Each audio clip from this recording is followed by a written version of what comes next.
I think the answer to making a better and more significant income from an employee perspective is to work on your personal development. It's like if I am to cook one dish in the kitchen and 100% of my attention is going into that dish, just the way it is designed, the likelihood that I will make a really good dish is superior versus if I'm making two dishes. Now I have two gas burners to pay attention to, two separate lists of ingredients, two, different dynamics in how the eventual dish would take shape. Your career is like a living, breathing organism, and building great careers requires nurturing them with strategic guidance. Hi, my name is Sawan Kapoor, and I'm India's leading career coach, also known as the Career Guy. Welcome to the Career Headquarters.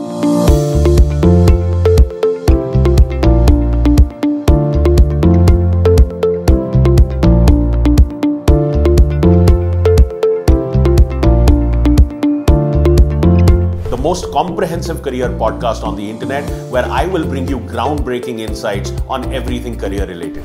Whether you're seeking a career abroad or wanting to switch industries, whether you are entry level or a mid-career professional or a senior leader, I have seen it all. As an award-winning CEO of one of the largest and most profitable beverage alcohol companies, my career spanned 3 continents, multiple industries, and provided me with an accelerated roadmap to the very top. So if you want to build an exceptional career and 3x your paycheck, this podcast is for you.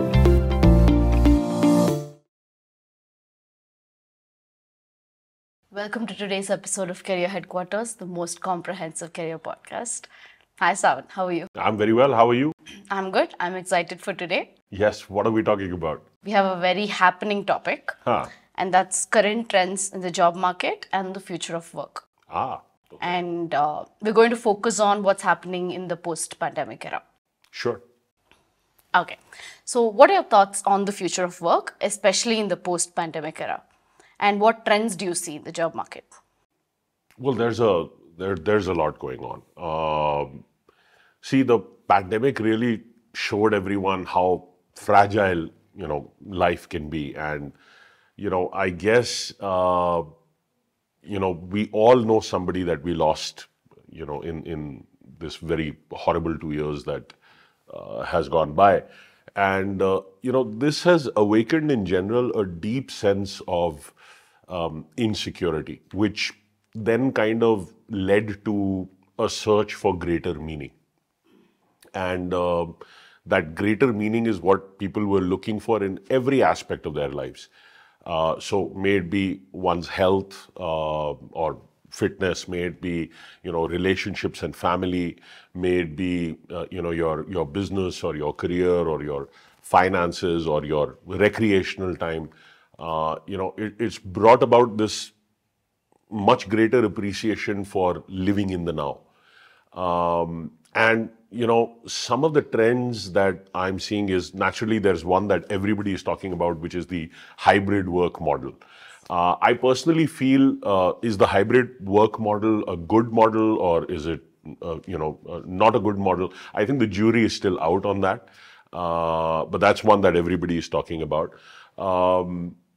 A second one that I see is that there is an acute shortage of critical talent. People who really understand how to take true ownership and accountability for their work. Now, from the employer's perspective, this is a problem. But from a job seeker perspective, this is a terrific opportunity. So it's never been a better time to look for, that kind of employment. A third trend that I'm seeing is that well-being, both physical and mental, is becoming a very key metric in the HR world. And this one is logical, given what, we have been through. This has really been a black swan-like event, the pandemic. This is very understandable, but it's not a simple thing to implement and solve.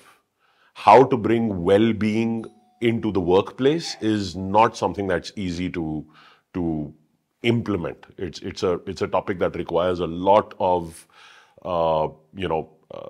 understanding and data gathering and thinking through to make appropriate decisions. Another thing that I'm seeing is that we talk about this in the HR industry, diversity, equity, and Yes. inclusion, DEI. So I can see that this is going to worsen because of things like the hybrid work model. I can tell you, I'm on the boards of a lot of different industry level organizations, and in one of these very credible publications I read recently, 76% of managers stated that people who attend the office in person are much more likely to receive a promotion than remote workers. So, this is all in flux right now. Another trend would be, I think, attrition and turnover is going to increase. Over half of the workforce is looking at flexible work arrangements, and flexibility in terms of their working arrangement is becoming a very important factor in their decision-making process, whether they should stay or they should leave.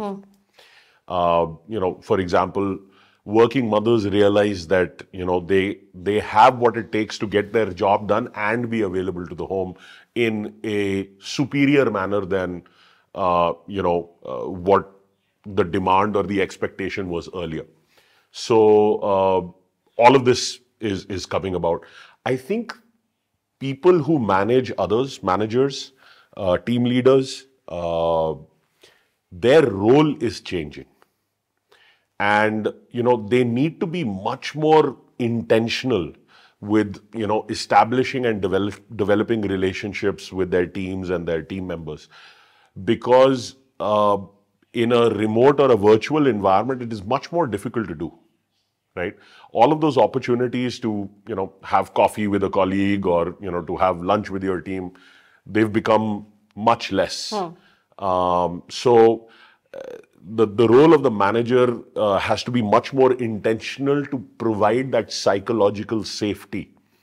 And, even chief people officers, chief human resource officers, they have to provide the right tools and the right learning and development to their frontline managers, to people who are responsible for others, so they can experience better career prospects, more well-being, and a stronger connect with the culture. Because one of the biggest disadvantages of hybrid work has been that it dilutes the culture, the ethos of the organization. Another thing I'm seeing is that a lot of Gen Zers, Gen Z, that's coming into the workforce now, they are in fact looking for in-person experiences. They want to maintain the flexibility. They want to have the freedom of traveling with their friends, but yet they are looking for more in-person experiences. They went through their college degree during the brunt of the pandemic.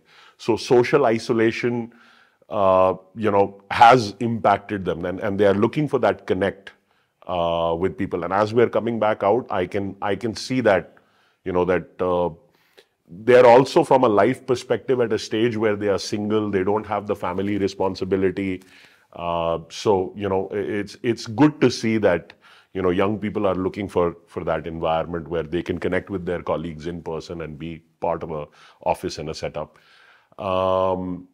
Another thing that has become very important is the distinction between someone's time at work and their personal space, their personal time.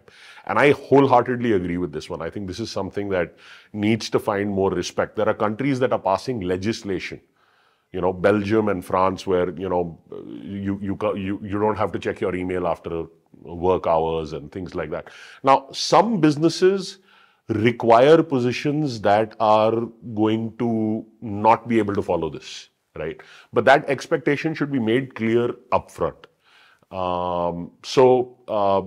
But in general, if you don't recharge yourself, then you're not going to be able to perform at your best. So there's a lot of merit in this one. Um, I think, and the last thing that I'm seeing is data collection is on overdrive, especially in the human resource function. So, virtual clocking in and clocking out when somebody is at work and not at work, computer usage, monitoring internal communications, chats within teams, um, productivity and engagement metrics. All of this, goes back to improving that employee experience. But it's yet being figured out because it can also feel a little like Big Brother is watching you, right? So these are some trends that I'm noticing that are coming up at this point that are important to have in your cognizance. You touched upon a lot of interesting points. So you were talking about hybrid work. So do you think hybrid work is here to stay? And how is it affecting organizational dynamics and culture and relationships at the workplace? See, there are two clear sides to it. I mean, the pros and the cons, and what we've been able to learn in the last couple of years as the world has taken on this kind of a model. And there are different intensities of this model. There is a model where the employee decides everything. There is a model that is part decided by the organization, and partly you have some flexibility. And then there is a model which is truly hybrid, where part of your presence is required at certain times in the office, and part of it is you can be anywhere. Now, in terms of pros, it definitely has made a huge part of the working population happier. Personally, I can tell you work from home did not work for me. And the reason it didn't work for me is because all of the things that happen in a household need to continue to happen. Food is being made, laundry is being washed, cleaning is being done, instructions are being issued, all of that. So, and I have young children, so, work from home was not something that worked for me. I like the office environment. I like coming in where, there is a dedicated space and a dedicated environment to being able to be productive and attend to things. But it did make a lot of people very happy to have that flexibility. And I completely understand and respect that. I think it has the potential to increase productivity for the right environments and the right people. That's another benefit of it. It certainly has a reduced cost of operation. You no longer need to pay rent for a fancy office building or a central location. It's a safer working environment in a pandemic, because the fear of infection is, at one point, that was the biggest thing that was occupying all of our minds. The adaptability of a workforce increases because you can work from anywhere and you have access to much greater stores of talent. It doesn't matter if somebody is, in Tanzania or Nigeria or New Zealand or, anywhere in the world, you can engage with them digitally. So these have been some of the pros. The cons of this, I think, is that it has made mental health much more important because we are working much longer hours. And burnout is real. Employee isolation has been a big part of this because a lot of people have felt that, they miss that camaraderie, they miss that connection. And you become an island onto yourself. And we're social animals. At the end of the day, we do more for our relationships than we even do for things like money.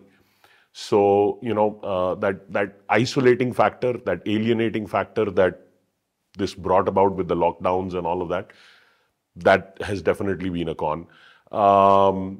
There is an increased cyber risk because within an office environment, the IT infrastructure is heavily guarded and protected. And as it has had to expand, there have been some concerns on the technology side. Availability and scheduling has become a huge problem. A lot of people, when someone is available who's pertinent to that discussion or meeting or team, the other person is not available, right? So flexible schedules are not matching up. There are cultural ramifications, as I said. A lot of leaders have spoken out against this, where they want, their employees back in the office because, it does dilute the culture, and that's a really big one. That impacts the way you create solutions for whatever discipline or activity or industry you're in. And then because managers can't see you work, micromanaging is increasing. And it's also stunting opportunities, because when someone can see you work, there is visible validation to the fact that you're putting in what is required to get the job done. But when somebody can't see that process unfold, then, that those gaps are filled with assumptions, or they are filled with perceptions that may not necessarily be true. And then whoever plays the political game better may land up getting the opportunity. So these are some of the things that I'm seeing that are the positives and negatives of the hybrid work model. In conclusion, I think right now it is very specific to the industry and the function, where in certain situations it can work, and in certain situations it will not work. Try having a discussion of a highly technical nature on Zoom. If you have to explain a building's drawings and where the wiring will go and how the lighting will operate and all of that, it's really hard to have a technical discussion like that on Zoom. There is a huge advantage in being face-to-face, because there's so much more communication that happens beyond a screen in such situations. So it's very industry specific. And I can tell you, one of the things that is happening because of this is that the hiring process itself is changing. It's taking longer because, it's harder to ascertain the values of an individual. Unfortunately, a lot of people have abused work from home. So under the guise of work from home, it's at home. The work part has been compromised in many cases. So that is where, if you can, for HR and for hiring managers and for recruiters and all of them, to be able to understand the value system of an individual, that is really hard to uncover in one or two interviews. So naturally, they're going deeper with being able to make the right decision. And that is what is stretching out the hiring process. I think it is now, for mid-level positions, in some cases, taking close to 200 days.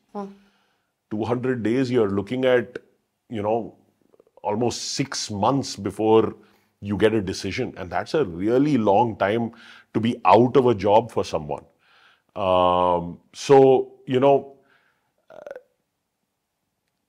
Grooming your team to have that base of values requires their physical presence in the first place. So these are some of the more intricate challenges that are coming up with hybrid work. Hybrid work can be a wonderful thing for the right industry and the right functions, especially where you have that level of trust and you have that level of performance, where somebody takes that true ownership and accountability. I think then it can be a wonderful thing. It can be something that provides a tremendous amount of flexibility and freedom, both to the business, the organization, the manager, and the subordinate and the employee, the team.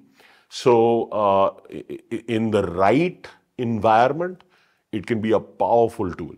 But in the wrong environment, it's turning out in some cases to be a powerful poison. So, all right. Thank you. That was very comprehensive. So currently, everyone's talking about quiet quitting and quiet firing. What are the causes and how can one tackle it? Well, first let's understand what it is. I mean, quiet quitting is about rejecting the notion that one's work has to take over, one's life. And that employees should go over and above the call of duty, or, beyond what their job description entails. Unfortunately, in many of these cases, it has morphed into doing the bare minimum so that nobody can openly point a finger at you. This is why hiring for values is becoming so important. This is why, looking for people who understand what it is to take that true ownership and accountability for their work is becoming so important. Uh, the problem with quiet quitting is that it doesn't stay quiet. It's very easy to see. And I can understand it's a direct result of, the stress and the grief and the challenges and the difficulty that were brought on by the pandemic. It all became too much for people who were going through it. But this clearly presents certain symptoms. So, silence after work hours, even on urgent matters. There's a certain amount of flexibility everybody should have. It shouldn't become chronic. You should respect someone's personal space and time. But that's one symptom. Another one is, taking initiative or taking on tasks or projects proactively. That's not happening when somebody decides to quiet quit. And these reasonable boundaries are turning unreasonable, right? So that's what quiet quitting is. And then quiet firing is the opposite of quiet quitting. This is where an employer deliberately, offers minimum wage or less benefits, and denies opportunities for advancement in the hope that the unwanted employee will quit by themselves. So I can tell you that, quiet firing in some ways is a response to quiet quitting.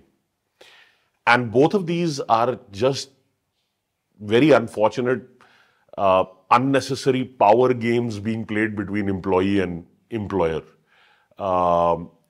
Tackling it in a nutshell requires leadership. I remember recently, I forget who the gentleman was, but somebody on LinkedIn had made a statement where, when you're starting your career, you should work 18 hours a day. And this person was some CEO of some company, and he was trolled to a point where he quit LinkedIn. Yeah. Now, yes, technically working 18 hours a day is going to take you towards burnout very quickly.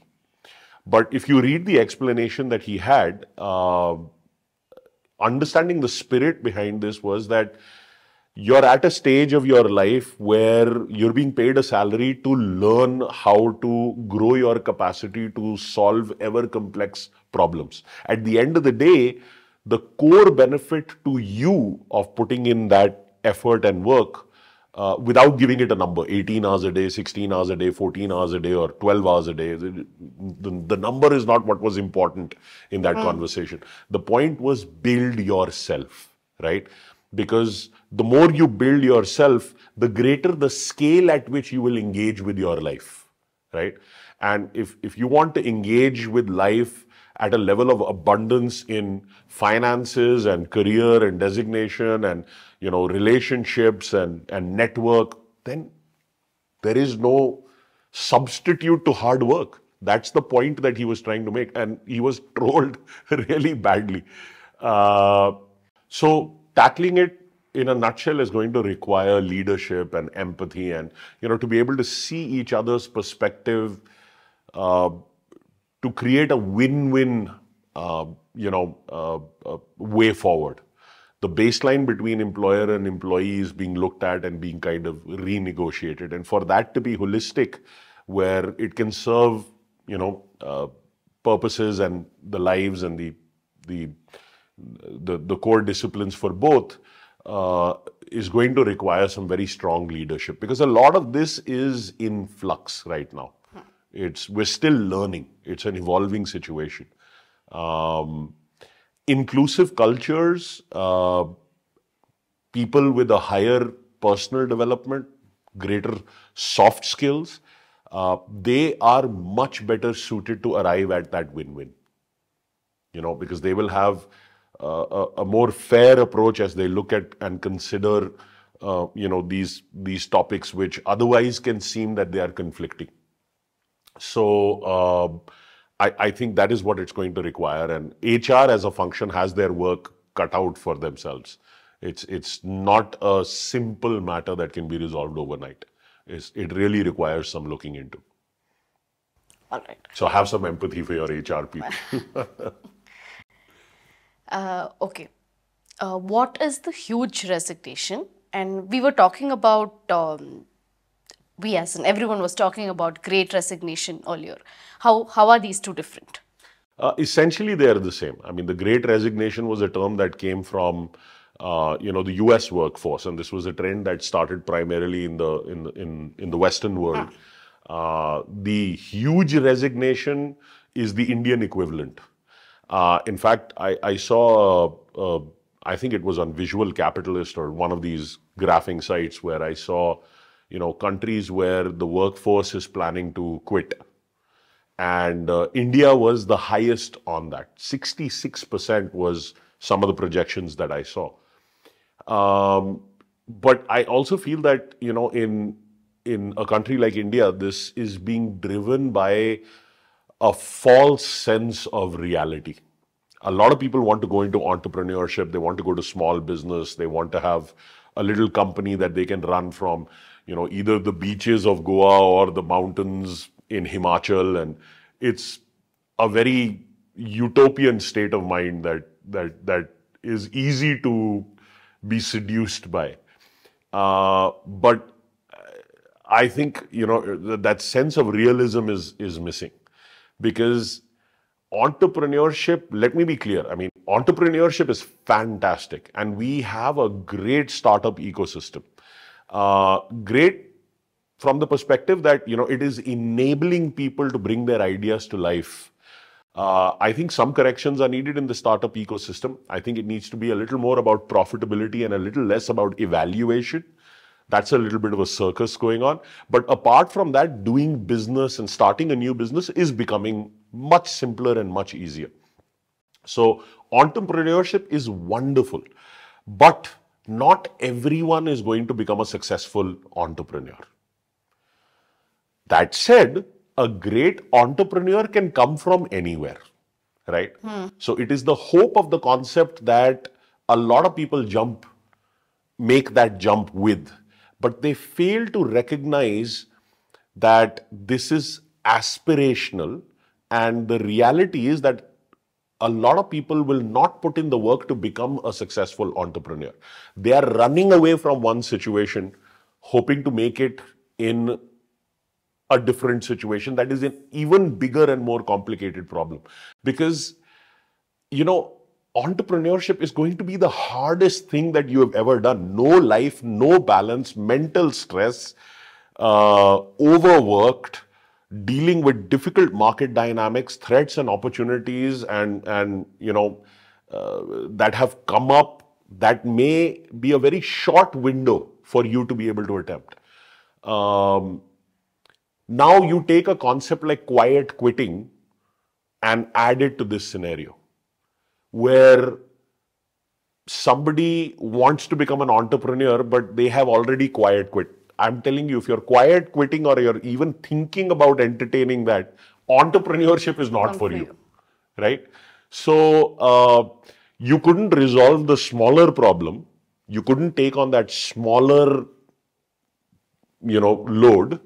And now you're jumping into a problem that is far more complicated, where your own resources are involved, or you're raising money and those resources are involved, and you're hoping to be successful. So that sense of realism is missing.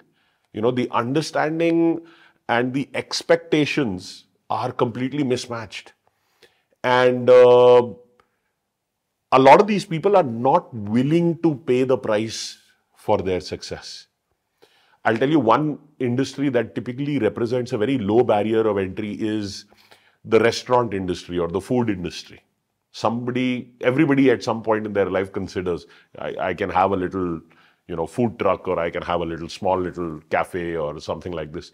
Now, and they do it because they love food. They're a foodie. They love such experiences. May they be at the gourmet level or may they be at the street food level.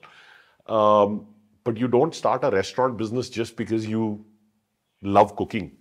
There's a lot that you're going to have to do that you may not really enjoy. Staffing and grooming and training and food cost and inventory management and, laws and regulations and controlling and problem solving and, bookkeeping and branding. And there's so much more that you will have to do that if you're not willing to pay the price for that success, then, it's not going to be sustainable. I remember I was speaking at some university event, and this young man who had started a small business, he after the talk, he asked a question.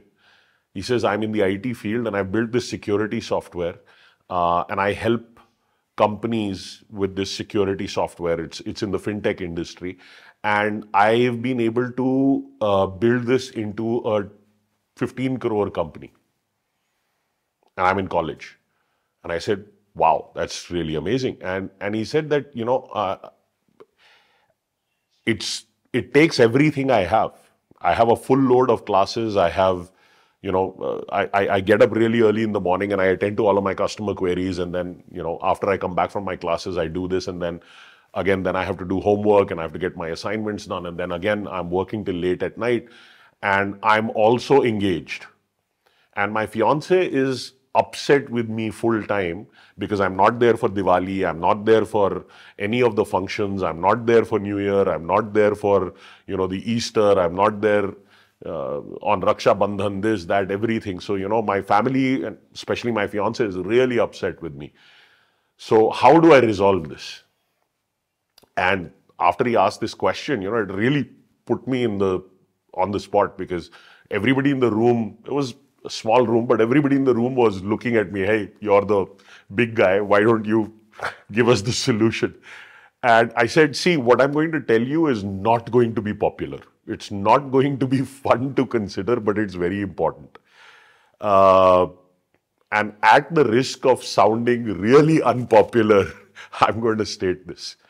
What is easier to replace, your business or your fiance? And it sounds so cold-hearted, but you're on a mission. You started this and you've been building it for the last 3 years. Your relationship is a year and a half old and now you're engaged. If that person doesn't understand the demands that life is placing on you and what you have been able to achieve and how unique this is that a person you want in your life, right? Out of everybody graduating this year, how many people are engaged and how many people have a 15 crore business? These two numbers are going to be miles apart. A very small handful of people have been able to do what you've been able to do, entrepreneurially speaking. But a lot of people are engaged. So just from a statistical perspective, the point that I was trying to make was that an entrepreneur deserves somebody who is going to help them bring that capacity fully to life, because they've chosen to live a few years of their life in a way that most people will not, so that they can live the rest of their life in a way that most people cannot. So, it was just a very interesting discussion at the time, and I think it's pertinent here, so I thought I'd talk about it. That was very hard-hitting. Yeah. Wipro recently fired 300 employees for moonlighting. So can you talk about what moonlighting is? And some people say that it's unethical. Some people say that it's the need of the hour. What are your thoughts? Well, moonlighting is the practice of somebody having a second job or opportunity of their own in some capacity that helps them make a second income. Now, see, my feelings on this is that if it is mentioned in one's employment contract upfront, then please understand that is something that you're agreeing to. And again, there is a blind spot as far as a candidate is concerned when they need the job. They see the upsides of the opportunity much more than the downsides of the opportunity. And at that point, they agree to something because the need is so great. Later on, they are second guessing that need and wanting the situation to be better. In essence, a lot of people are wanting that, oh, I wish a better hand of cards was dealt to me. Now, if you've been pre-informed, I think it's very fair for the organization to expect that. Uh, because think of it from a organization's perspective. They've made an investment. They've taken a huge risk. They are providing employment. They are providing a service to society. And in the process, they are making a profit. They went into business because it was a profitable opportunity. They're not doing anything wrong or anything illegal. And the way companies scale is by creating strategic competitive advantages, by creating and protecting a USP, right? A unique selling proposition. So there are intellectual property right concerns, there are copyright concerns, trademark concerns, you know, strategic concerns, because it could be a very core part of their business model, right? So I can understand the perspective with which an employer comes at it. And think about it, you know, if it's kind of like being married to two people at the same time. And it's not going to work if there is a conflict of interest there, right? And this is a company that has made a great mark in the world of business. Their leadership is one of the best corporate world philanthropic stories of all times. I mean, Azim Premji has donated some thousands of crores for, you know, corporate social responsibility and for uplifting people, you know, across various underprivileged segments and all of that. I think he was one of the first entrepreneurs to sign on with the Giving Pledge, where he would, you know, donate half of his wealth, you know, to the benefit of society. So, you know, I can completely understand where they are coming from.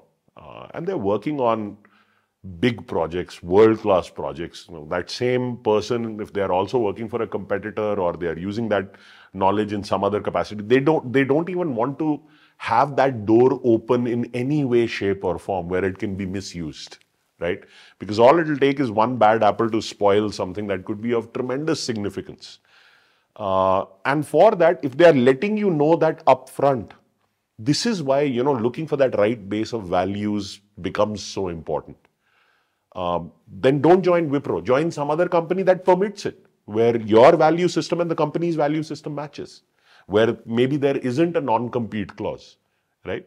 So, but you'd be hard-pressed to find that, because everybody wants to nurture the way they are able to add that value and capture a profit, right? So, there's a very solid perspective with which companies are coming at this topic of moonlighting. I think the answer to making a better and more significant income from an employee perspective is to work on your personal development. It's like, if I am to cook one dish in the kitchen and 100% of my attention is going into that dish, just the way it is designed, the likelihood that I will make a really good dish is superior, versus if I'm making two dishes. Now I have two gas burners to pay attention to, two separate lists of ingredients, two, different dynamics in how the eventual dish would take shape. So I can understand where they were coming from on that. All right. So during the post-pandemic era, we've seen a lot of companies shift their focus to employee wellness and mental health. So can you talk about those initiatives that actually work and produce results in terms of better mental health for employees? I think it is yet evolving. It's a very important metric, as I was talking about, because it's one of the key trends that we're looking at. See, COVID-19, I can tell you the first and second waves triggered almost 30% increase. 25% increase is what the WHO, World Health Organization, was reporting. And I've seen multiple metrics on this, up to a 30% or slightly greater than that as well, increase in the prevalence of anxiety and depression.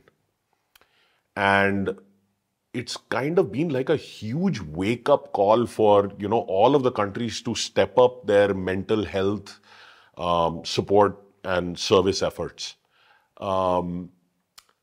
Social isolation, the loneliness that people went through, the fear of infection, the suffering and the death of loved ones, the grief and the bereavement that followed, not knowing why somebody at the age of 38 was taken away,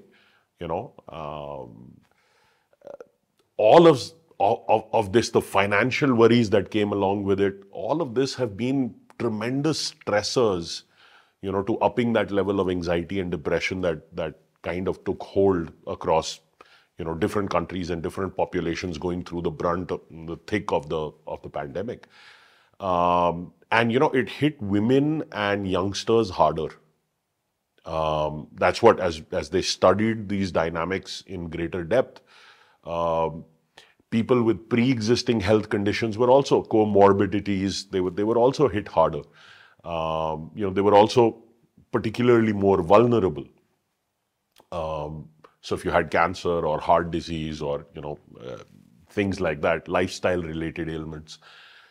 And we also saw that almost every country was not prepared to meet the challenge.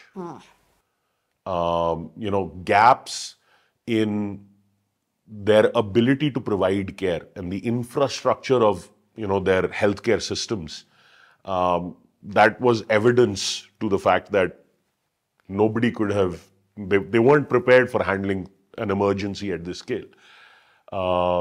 That's what we found out over the course of history with so many emergencies, that even though we have institutions dedicated to handling an emergency, it's only after the fact that we realize that they were not capable of handling the emergency. And I think yet, healthcare workers, doctors, nurses, medical technicians, these were the unsung heroes of this story. I mean, what they have done has been exceptional, in the service of humanity.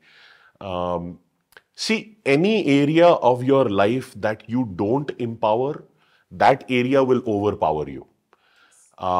And the same applies to societal infrastructure as well. Any area of societal infrastructure that you don't proactively empower, that area is going to overpower the normal functioning of society when that event takes place. Now, growth is going to occur on the boundary of support and challenge. So all of these difficulties, if you take a step back, all of these difficulties, these challenges, obstacles, hurdles, emergencies, failures, disappointments, trauma, problems, tragedy, loss, pain, all of this is growing your capacity to be able to deal with ever-increasing complexity and problems. But if you're the one who's lost a loved one in this, then all of this is going to be very difficult to comprehend. So, but, in the big picture, humanity has survived and it has come out of it. And nobody wishes that even a single life should have been lost to something like this, but that is the reality. That's how things played out. So, it is growing one's capacity to be able to handle this.